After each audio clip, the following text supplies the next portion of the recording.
So I want people to know, like, they're just like anybody else. They're human just like you and me. They have value. Grayson might not talk to you, but he hears everything you're saying. He can feel your attitude towards him. He's very perceptive. My name is Erin Smith, and I have 3 children. My oldest son, Grayson, he has severe autism. He's nonverbal.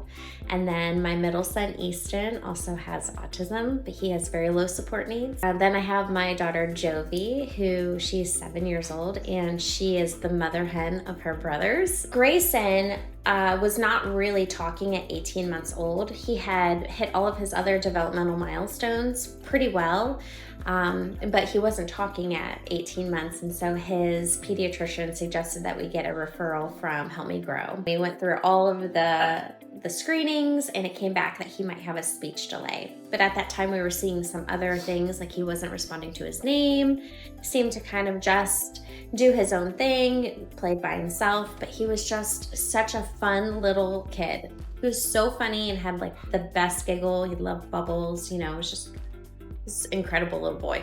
We put him in speech therapy, so he was in speech therapy for a couple of years, and then we finally got an autism diagnosis when he turned 4. It has been a really hard journey. And then my middle son, he actually did not have signs of autism like Grayson did.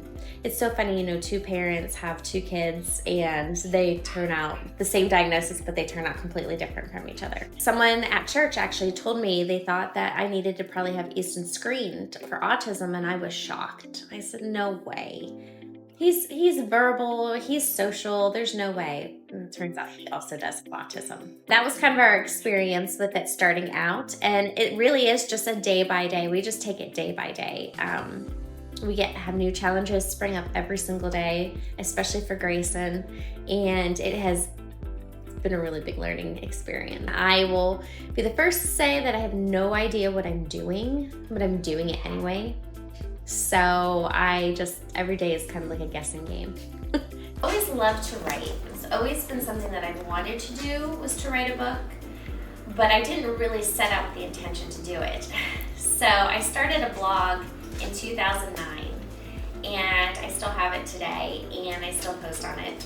Not very regularly, but every once in a while I'll post on it. I really used it as an outlet when Grayson was having really rough days. I kind of felt like no one really understood what I was going through, and I think people respond pretty well to the written word, and I respond really well to it, so I thought maybe this would be a way to open people's eyes to what we're experiencing in our family. I actually started writing monthly posts about Grayson when he was born.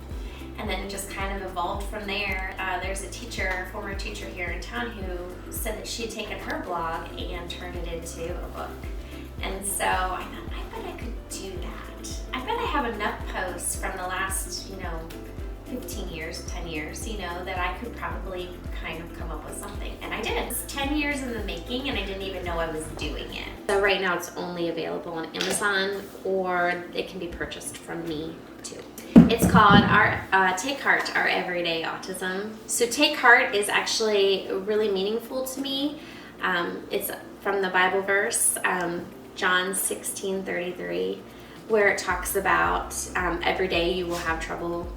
In this world you will have trouble, but take heart, I've overcome the world. And so that has always been very meaningful, and I really associate a lot of things with words. And so I thought, take heart, it's okay. Just get through the next day. You can get through this. You've gotten through every one of your hard moments up to this point.